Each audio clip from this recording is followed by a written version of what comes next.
future.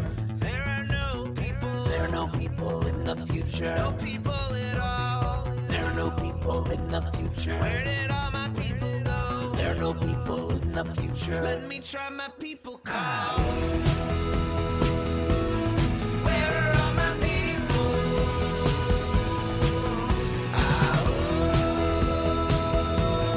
Where are all my people?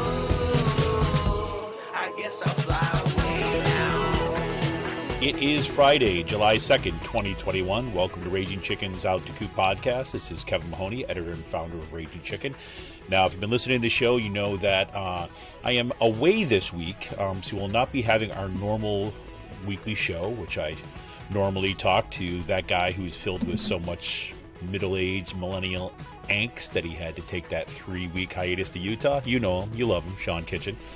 But now this week I am away, and I didn't want to leave you without any content. So what I thought I would do is bring back some shows that that we had done before that we produced in different ways. And I was going through some of the archives and some of the things that we've done at Raging Chicken over the past year, and I was thinking that the PASSHE vote is going to be coming up about the consolidation of the universities. We've seen an uptick in resistance. I know at Lock Haven this past week they've had all sorts of protests, and they're trying to build a movement to stop the consolidation. I know that other efforts have been ramping up. For example, PASSHE defenders have been doing a ton of work. And frankly, we might have different kinds of news or updates in this story before you actually hear the show, which I'm not accounting for because I'm recording this on before our show on June 25th.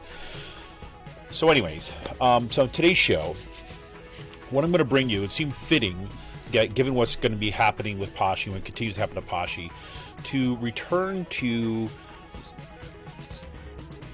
some of my major issues with what has not been discussed and what lawmakers, state system of higher education administrators, university presidents just refuse to deal with. And that is the fraud, really, or at least fraudulent appearing financial practices that help put this university system in such debt and trouble.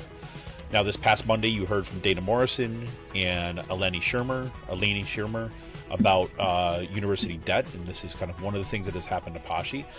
And for those people who've listened to the show for a long time, you know that I have been investigating for years what was happening in the budget practices of Kutztown University and the state system university system as a whole. Back in 2018, there was a whistleblower from Westchester University, Colleen Bradley. And Colleen Bradley was the former vice president of administration and finance at Westchester University. And in her short time there, before she was fired for blowing the whistle on the university's practices and PASSHE's practices, she got in touch with me. She had been following some of my reporting, and she said, I know you've reported on my story, and I wanted to see if you can help. So we got together and found out that they were having a court case that was going through that was suing her firing, looking for whistleblower protections. And in that process, she was exposing the specific ways in which university administrators have been hiding their surpluses, right, as a way to both use as a bludgeon against faculty, as a way of justifying the increases of tuition, and a way of making sure that legislators would continue the flow of funds without knowing what exactly they were doing with them, right? So there was multiple levels of lying. And the tragedy of Colleen Bradley's story is that because of a technicality in the law, her case has never gone before a court and a jury. So it's astonishing, right? So basically what the argument is, and you'll hear a little bit about this in some of the shows coming up, is that because she is a state worker and because she started to expose this problem by speaking about it to, other administrators on campus, right? Even though she was told not to, that was not her job, she blew the whistle on it to people who are responsible, the boards of council trustees there and things like this. The arguments that courts had determined, and this is a district court, federal district court, was that because she had done it as part of her job, that she was not entitled to whistleblower protections, and so the case wasn't heard. So nobody has ever made a determination on the facts, which is in my mind is disgusting. So anyways, which is what is allowed in many ways.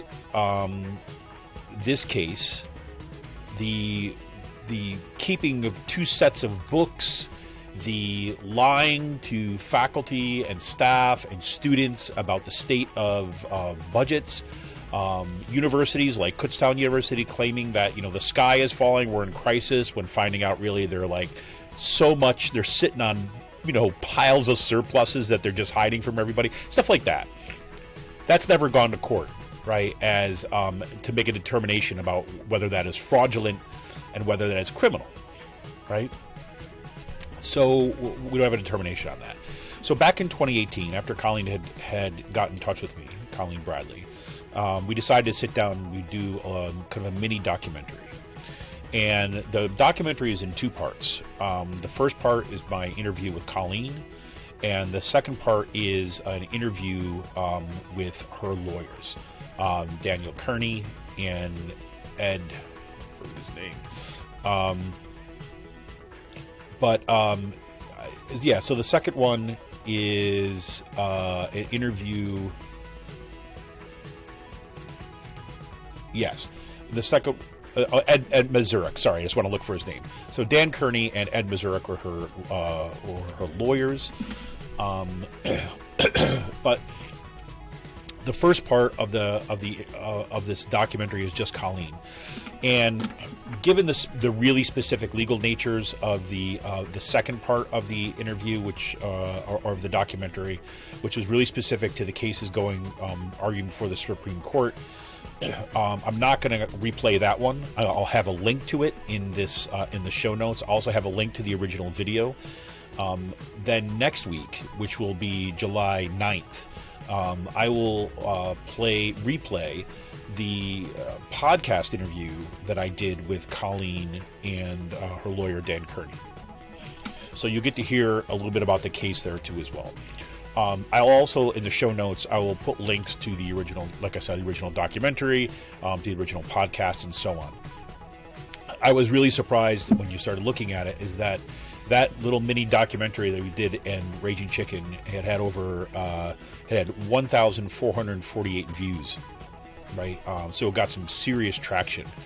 But because of, like I said, because of the legal case and the way that went, the public as a whole didn't get to hear Colleen's story in full. So I thought, as Chancellor Dan Greenstein is set to carry out a plan that is going to, wreak havoc on the state system of higher education, fundamentally limit access to higher education for a large number of working class students in the state. I thought it would be useful to go back and remember and not forget this history of what happened with Colleen Bradley, what happened with the deceptive budgeting practices both at Westchester and Kutztown and the state system of higher education as a whole. And I encourage you to check it out and listen to the show. Want to remind you, make sure that you tune in to the Rick Smith Show of Free Speech TV every Saturday at 7 p.m. Eastern and check out his daily podcast.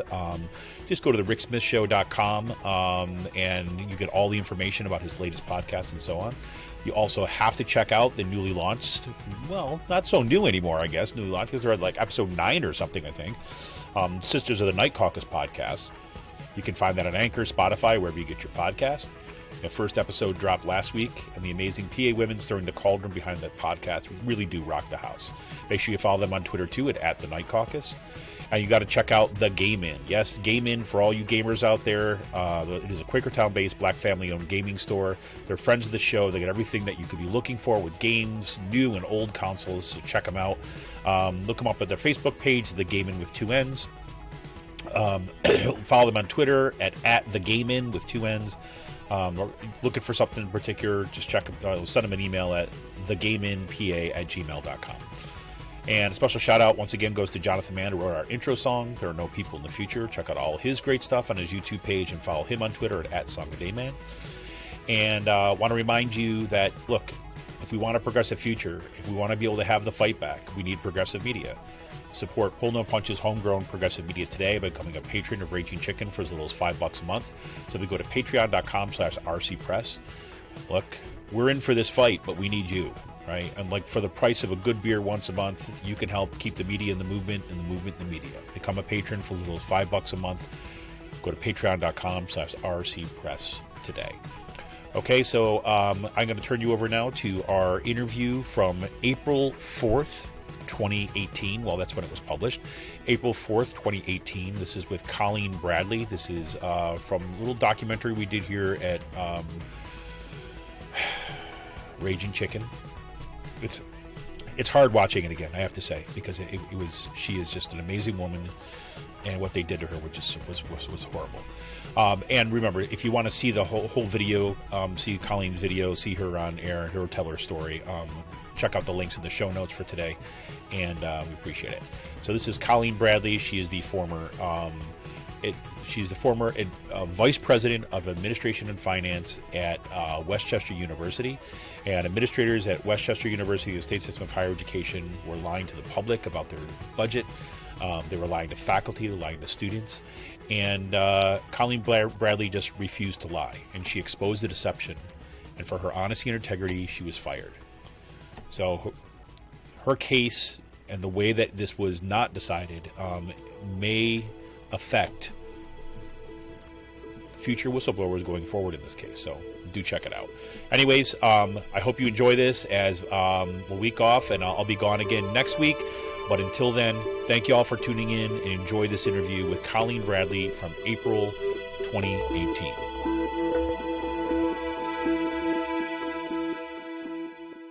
Good morning, Kevin. Good morning. I'm glad to be here and tell my story about Westchester University.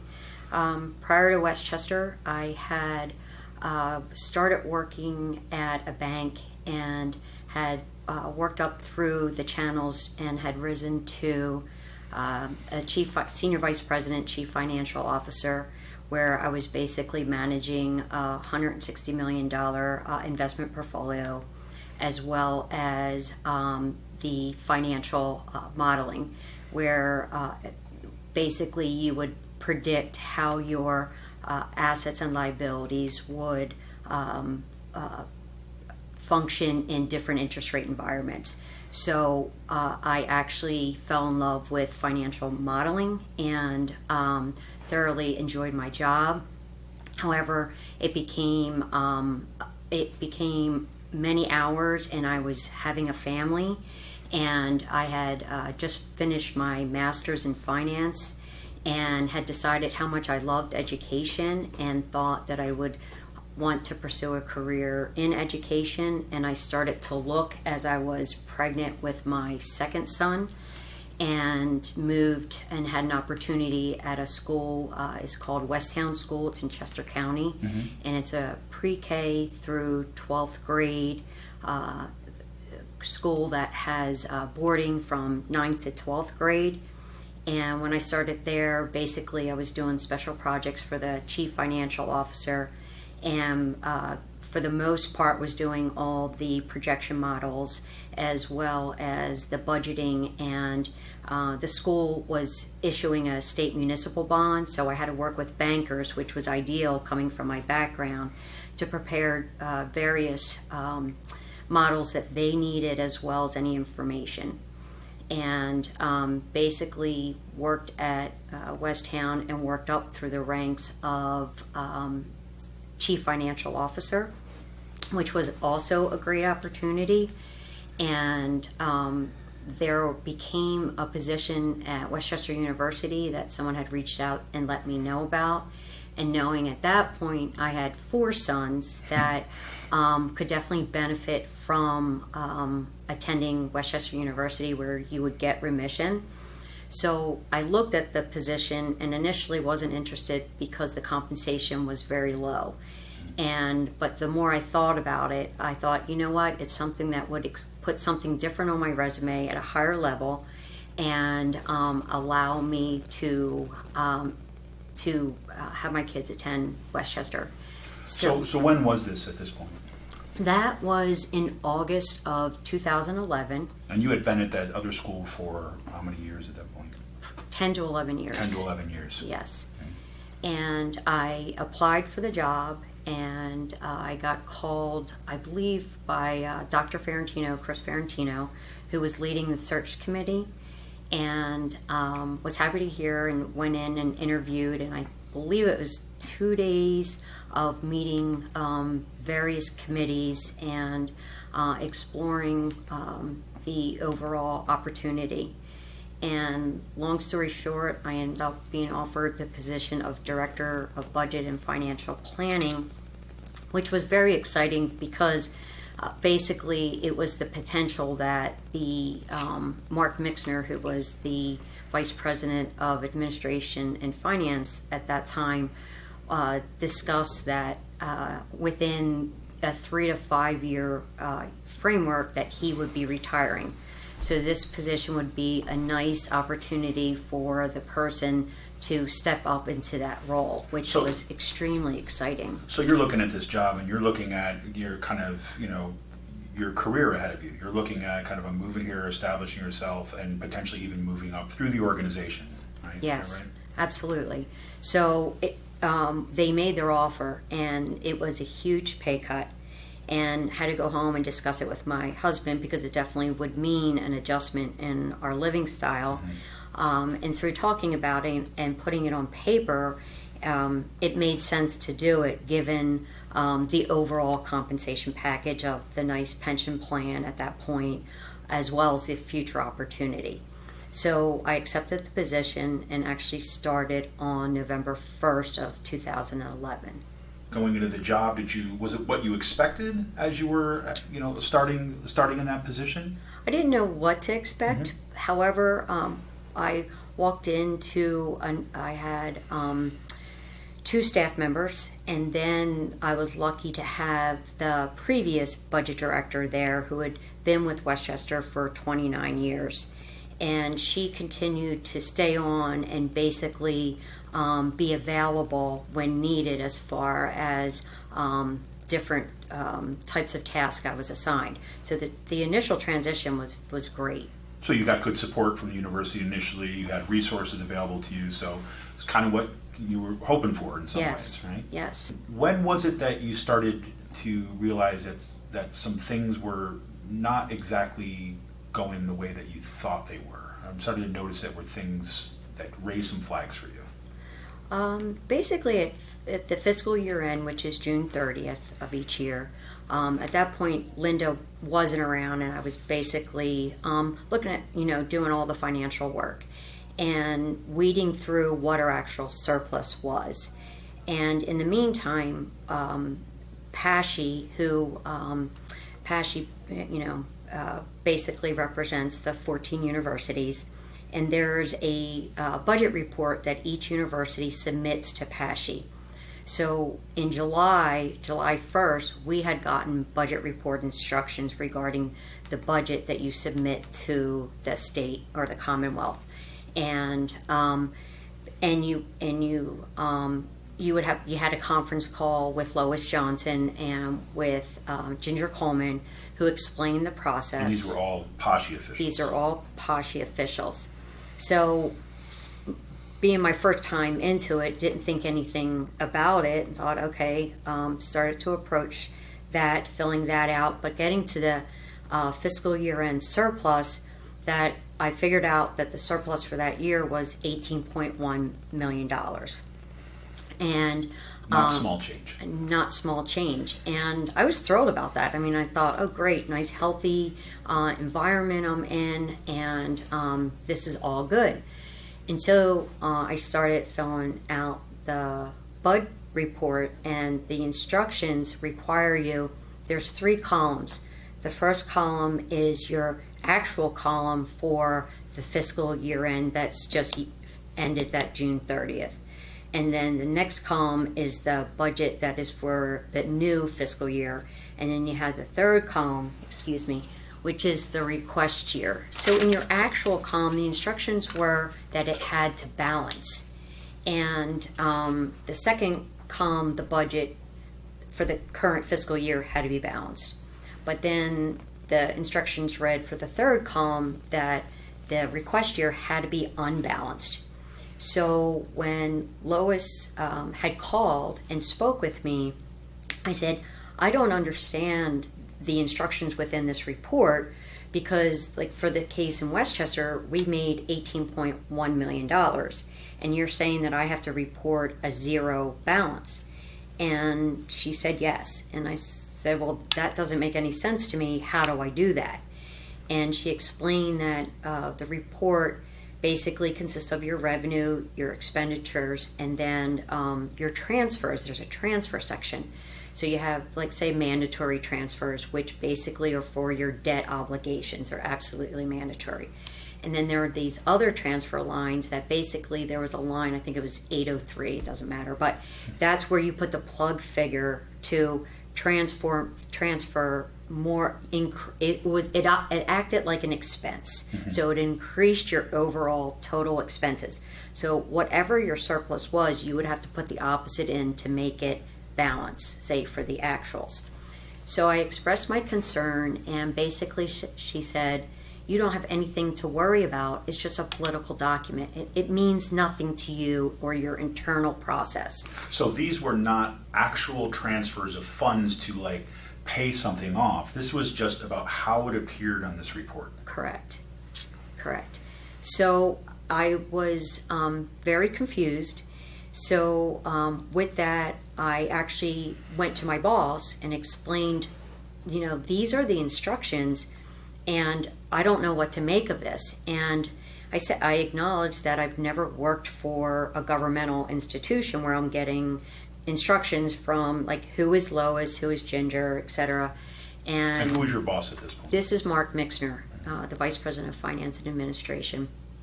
And he basically said, Colleen said that this, just follow their instructions, because it's just a political document. It doesn't mean anything to us.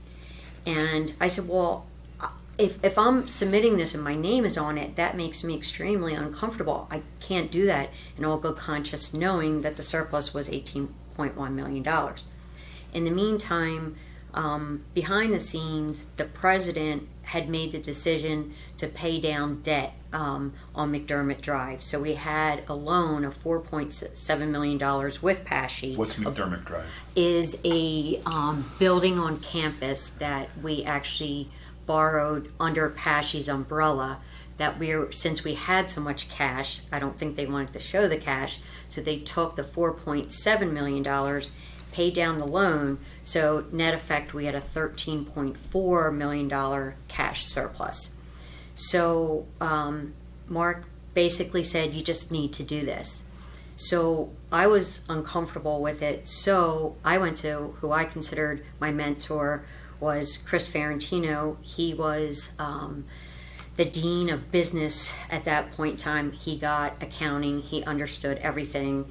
So I put together, the financial reports out of SAP.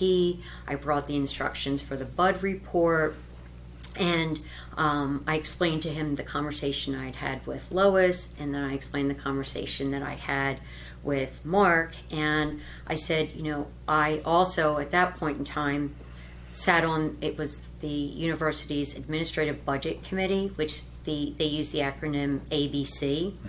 And I facilitated those meetings. I basically did the agenda, etc. And it was the night before the ABC meeting when I went to Chris. And I said, Chris, this is what I'm thinking about presenting to the ABC committee tomorrow, because I don't think this just implies me as doing something wrong, but I think as far as the university in general, if we submit this report to the state that is basically determining the appropriation for Westchester University, it's taxpayers' dollars, that I'm concerned for all of us that we're doing something wrong. And Chris agreed. He said, and I said, the budget committee are the members that should weigh in on this decision. And he totally agreed, and he said, that's fine. Why don't we do that? So we're in this mode at the state level for kind of cutting funds, and you have Westchester is showing over $18 million in surplus, down to 14 after the payment, or 13 after the payment. And then you're saying, here's the context, we're in healthy situations, this doesn't feel comfortable. Okay, just want to Yes, and it's September, like at this point in time when I'm having the conversation with Chris, it was September 19th of 2012. So September 20th was our next ABC meeting. Mm-hmm. So I had made copies of all the reports, all the information showing what our surplus was. And as a practice, what the university would do is that the PASSHE budget report was one thing, but then you also had your budget report that you submitted to your Council of Trustees, okay? So on that report, basically in years past, they always showed the Council of Trustees about a $500,000 surplus. And in my case, where I came in with the budget and we had to present the budget to the Council of Trustees was it Linda who did? There was a bottom line of $2.1 million. Okay. So what happened was they transferred the monies, and they transferred actually where they showed a bottom line of $500,000, but the anticipated surplus was about $2.1 million. So long story short, there was a lot of email exchange about what should be the surplus that we show the Council of Trustees, which was confusing to me too, because there's all this email exchange about what it should be, and I'm like, why are we not showing what it was? What it actually is. What it actually is. So I'm still on the learning curve trying to understand this. And again, it was just all about how they wanted to present the information to external parties. So for your perspective, you should just take that original budget that you had put together and found the $18.1 million, and this goes to everybody, because this accurately represents the financial situation of the university. Correct, and it could reflect the payment of the bond payoff. The bond payoff. So right. It would be 13.4. So in my world, that's what it would show. But in their world, the monies would get transferred to plant. Okay, the excess unrestricted funds. They were unrestricted funds at that point in time, and that's the critical point. So let me ask you one more question about this. So who now knows about this now that you're aware of? Who knows that? We obviously got PASSHE knows that there's these different budgets being prepared. You've got Mark Nixner clearly knows this. All right, who else is on the? Well, this went up to the president because I wrote it. I was so uncomfortable about this because, again, I felt I'm a governmental worker now, and I did not understand the law. I didn't understand, from this. All I knew was that I didn't want to misrepresent numbers. So basically, I put in an email to my boss, okay, we're going to change the surplus. What should the surplus be? He ends up having a discussion with the president, who the president then ends up saying it should be what we budgeted. So at that point in time, that budget, which reflected increased enrollment, because Westchester University was increasing, okay? So within that budget, and I believe it was myself who did the 2.1, not knowing that PASS was always 500,000, but I'd have to confirm that. But long story short, they end up reporting to the Council of Trustee, I think, a surplus of $2.1 million. The budget was 1.9 surplus, okay? So it exceeded that budget, and that's all in email. And then as far as the BUD report goes, we continued on to our September 20th ABC meeting, where I present again this, our true surplus, and then the instructions from the Commonwealth as far as filling out this report, and in the actual column making that 0, the request year a budget of 0, and the following year the number we were supposed to make that was a $2 to $3 million deficit. So it was a delta swing of $21 million, say. So in explaining that, Mark Pavlich, who was the Vice President of Development at that point in time, advancement, At Westchester. at Westchester University, started laughing. He's like, oh, here we go with the PASSHE games again. And the provost, Linda Lammers, actually mentioned, well, it's the same kind of stuff they have us do with the head count. So it just justifies, they inflate head count. And they, on certain reports, they would inflate head count in order to there had to be some economic benefit. But at that point, it went over my head. Like, I'm just new to all this, and I'm trying to understand what is going on with this PASSHE world. And basically, everybody laughed and said, "You can't do that. Like, that's wrong," etc. And the only person who really raised a brow, who was very upset about this, was Larry Dowdy, who was the deputy. He was executive deputy. He was second in charge to the president. The president didn't attend our meetings, but he was not happy that I had put these reports out around the table. And so he was not happy with you. Yeah, he with was. What you were not. He wasn't unhappy with the manipulation of the data. He was unhappy with the very fact that you even shared that. Correct. And then my boss was there, and they basically, everybody said, well, we shouldn't do this, and some people were concerned about it. So Mark said that he would follow up with Lois Johnson the next day, that he just didn't feel as though it was right either. And so that meeting ended, and then that was I believe a Thursday, and it was I think it was Friday. Mark Mixner came down to my office, and which he would never come to our building.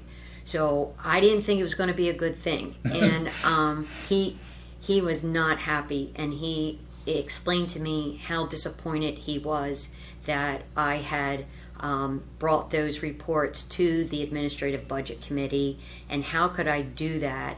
And I should have went to a mentor and had a discussion with a mentor first. And I said, excuse me, I said, I brought it to you first, and you told me it was a political document. And then actually, and the mentor he referred to was Chris Ferrantino. And I said, well, actually, I went to Chris Ferrantino the night before, and he supported me bringing it to the Administrative Budget Committee. And I said, Mark, I'm confused by this conversation, because aren't these our trusted colleagues? Aren't we in this together as far as looking after the university? Why can't we have an open discussion about this? And he just said, well, you've just shot your credibility, and people are not going to will not trust you in the future. And I was like, well, I had a concern I had to deal with. You told me I had to do this, and I was very uncomfortable about it. Well, in the meantime, the following week came around, and we went back to the ABC meeting where Mark had the conversation with Lois Johnson, and Lois Johnson told Mark that if you do not show that deficit, you will not be getting the appropriation funding. And Mark said that he took the conversation to the president, and the president said we had to show the deficit. So I, at the meeting, said I was uncomfortable doing that, and I couldn't partake in the action of completing that request. What was decided is Mark basically said, look, complete the rest of the report and then send it to me, and I will change that transfer line and I will submit it. So that was the agreement, and he did that. However, he submitted it under my name. So even though the email came from him, and he never changed his name on the report, so that also concerned me. So I had followed up with a memo documenting the conversations and the transactions that took place, basically to clear my name and say, I didn't touch this. Like, I did the rest of the information that was legitimate at the time. And there was discrepancies and improvements, but with any budget process, you have that. So that didn't concern me, but this outright plug of a number for that basically correlated with the amount of taxpayer dollars that the university was going to receive, I didn't want to touch. So I followed up with a document, a memo, and at ABC committee I had distributed that, and it was not well received. And from there going forward, it continued as far as the challenge, because I continued to challenge the PASSHE Lois Johnson and Ginger Coleman on this, and continue to say, how can this be right? How can we, and they would explain to me, Colleen, you're overthinking this, because what happens is that all the universities fill out this report, and then what happens is it all gets rolled up into one. So it's not like yours is getting submitted on its own. We consolidate all of them, and so basically you have nothing to worry about. Well, I was still so nervous, I ended up calling budget managers from the profitable institutions, because they were the institutions that were being told to change the number to make it whatever it needed to be to maintain the appropriation dollars we had been receiving. So these are other PASSHE universities? Correct. So I had reached out to Indiana U, and there were, I think, cuts down 3 or 4, talked to their budget managers, and every one of them just said it's a political document. Like, this is just something everybody does. And I was like, well, I don't understand, because it has no reflection on reality. And, you know, you don't get nervous about this. And they're saying you're being advised from someone in a very high position at the Commonwealth to do this. This can't fall back on us. This is on them. So that was their rationale. And that's, you know, they truly didn't give it any more thought. Where I continued to challenge and seek how to work around this, and it got to the point that I became so uncomfortable I started looking for other jobs. However, during that time frame, like, I was going to school, I had my master's in finance, and I thought it'd be very helpful to have my CPA license.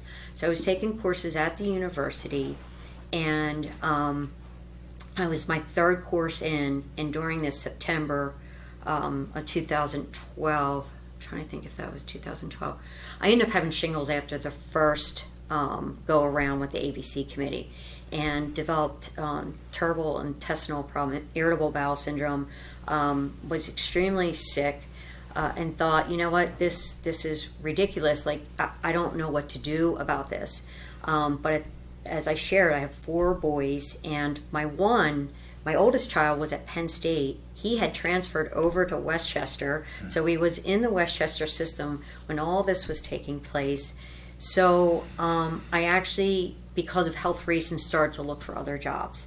And at that point in time, unemployment was terrible. Mm-hmm. And I went on job interviews, but my pay was more than, like, the offers that I received, I would have had to cut my pay even further, like in half. It was it just wasn't feasible.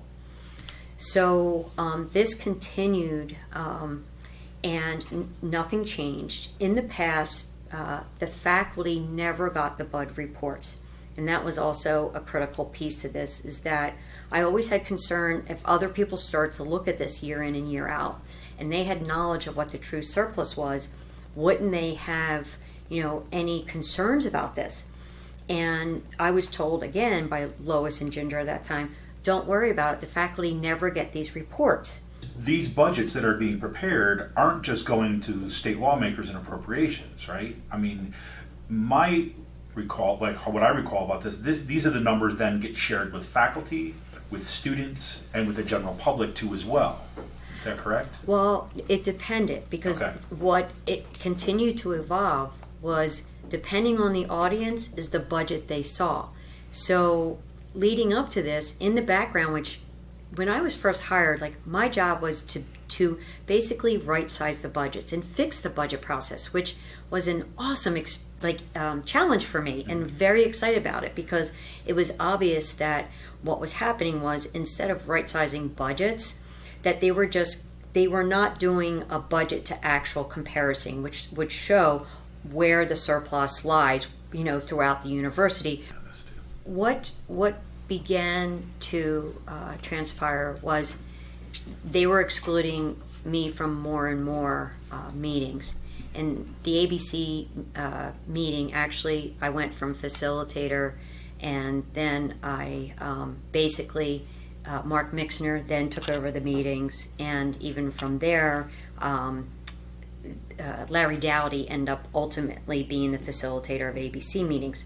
But it was more that I was being ignored and basically not included in critical information sessions. So I had attended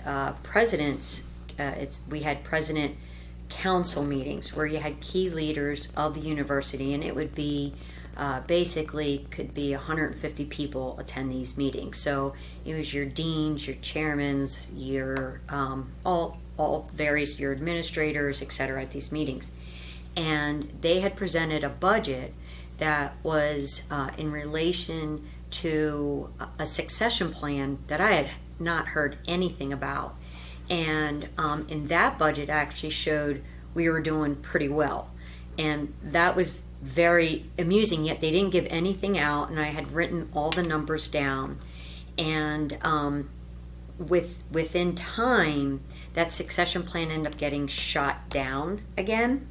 Well, with that, the faculty started really asking a lot of questions, and the faculty started wanting the BUD reports. And I had received a phone call, and somebody demanded these BUD reports, which then, of course, we were told from PASSHE we weren't allowed to give out the BUD reports. They would have to come from either the president, or they would have to go through PASSHE to get the BUD reports. But it heightened my awareness that people were concerned. And then we had a Council of Trustee meeting where the AFSCOF chairman came, Lisa Milhouse. Lisa Milhouse, yep. So she came, and she was raising her concerns, which I was there because I would present the finance results for whatever period of time.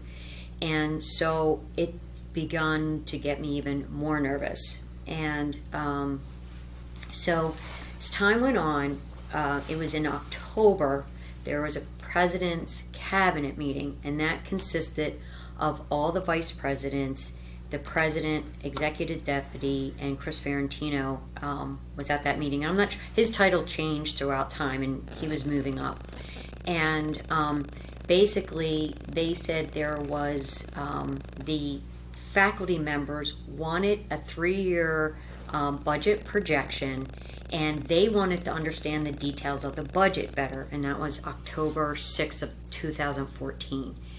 And it evolved to, they asked me to present a budget, and at this point, the speech was delivered to me that, in order to build your credibility, we want you to present this budget to this faculty group, and they gave me the assumptions for the budget, which it was the sky is falling type of budget. And I shared with my boss that I was very uncomfortable with presenting that budget, especially when I was trying to build credibility. And realistically, we were, $17 million. I think the following year it was a $13 million surplus. And these were huge deficits that they were going to be presenting to the faculty. So my boss said, well, go ahead, develop your realistic budget, and then you can develop our budget, and then we can present both budgets to this faculty group.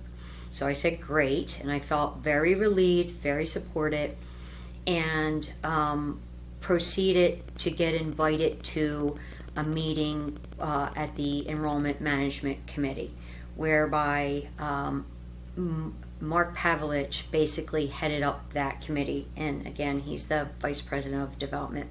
And he said, "Can you send them the materials that you're going to be presenting?" So at that point in time, that evening, my boss said, "You're not going to be presenting The Sky is Falling.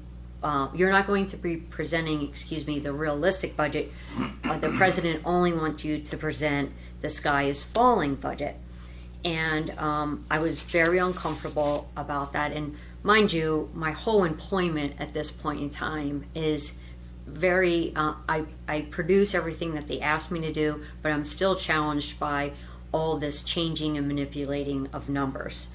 And so the EMC, I asked Mark, who sits on the EMC meeting? What is the objective of this meeting? And basically it was about changing enrollment numbers for 200 to 300, but not to concern myself about it, that was their business, and I was just there to present this The Sky is Falling budget. So I didn't know what to do, and I had gone through everyone I could think of as far as trying to seek out help, as far as someone paying attention to what was going on and having interest in this, as far as worrying about reporting correct information. So that night I talked to my husband, and I said, I can't just present this budget without presenting the realistic budget. And so I had decided that I was going to take both budgets with me, and knowing that my boss outright told me not to present the other budget. And the group that I was meeting with is Lori Bernosky, who is now the current provost. She was there. They're like influential people there that I didn't interact with hardly at all. But this group would get it. And so I went to the meeting and presented the budget that The Sky is Falling. And then a question came up and said, well, we know we've had surpluses. How in the world are we in this bad a shape? And I responded and basically said, well, honestly, there's a realistic budget too. And here is the budget that if we were really projecting numbers from a trend basis or a more factual basis, this is what the budget would look like, and it would be generating a surplus. So with that, Mark Mixner was not happy, and I distributed the budget. And your budget? Yeah, my budget. And at that point in time, Chris Ferrantino spoke up for me, and he said, you can't have her present this tomorrow. Like, it's complete fraud. Like, you can't do this to her. And everybody agreed around that table. And everybody's like, this is ridiculous. So Mark got extremely nervous, and Mark was like, well, what do you want me to do? This is what the president wants. And they said, you need to go back and talk to the president again. And he said he would do that. And he went back and he spoke to the president, and the president said that he only wanted The Sky is Falling budget to be presented. And I said, well, I'm sorry, I can't present that. So the next day, it was the next day or 2 days, I think it was the next day, Mark presented the budget to the faculty. And the funny thing about it was we ended up splitting into roundtable discussions where people didn't even know who I sat down. I didn't go up and sit with Mark. And Bill Zwan, who is the football coach, I was at his table. And he was sitting there, and we broke up in this roundtable discussion. And the discussion at our table is, what a bunch of bogus. Like, we know we made these huge surpluses. And I was so thrilled because I was like, these people are not idiots. And that would have been me up there presenting this. And the whole purpose of them telling me this was to build credibility. Basically, everybody was saying not very nice things about Mark Mixner at that point in time. And I was relieved, but at the same time, I knew I was in a pickle, right, because I was running out of time. And so that meeting broke up. And that meeting was, I think, October 30th. And I had my performance. 2014. 2014, yes.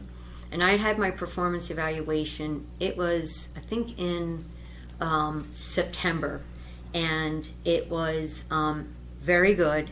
And that was September. Then the October incidents occurred. Then in November 18th, I was called down to the HR office and greeted by Mike Malloy, who was our Assistant Vice President of Human Resources, and Mark Mixner, who then handed me a notice that said my contract would not be renewed at the end of that fiscal year.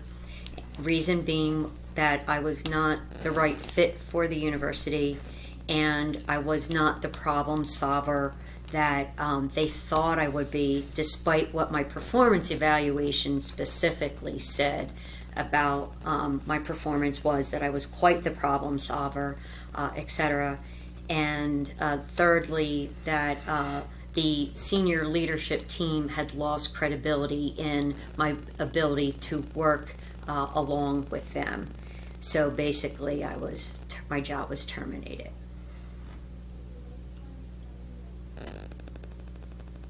And what day was that? That was November 18th of 2014, which then I ended up again with the shingles and very sick and not knowing what to do. Because so many people were involved. So many people all agreed it was all wrong. And the real kicker was going back to my office, and Chris Ferrantino stopped down to see me, I looked at him as my, as someone who advocated for me, etc. And I trusted him. And he sat across the table, and he said, I am so sorry. He said that you have more guts than anyone I know. He said, but he said, I couldn't help you because a family, his son or daughter, I'm not sure, was getting married that year. And I said, wow, your son or daughter's getting married? Like, I'm getting fired for speaking up, doing the right thing, and I have 4 mouths to feed at home, and that's okay? Like, you have a wedding? Seriously? Like, I was pretty upset at that time, and I just couldn't believe that nobody would come to speak up and do the right thing. Yet they all acknowledged what was going on was wrong, but they had the luxury of not being involved and not saying anything. And guess what? He's now president. Everybody else is gone, but he's the president. And, I went 30 feet back in my career. I've lost everything I've worked for. And there's no consequence for any of those characters.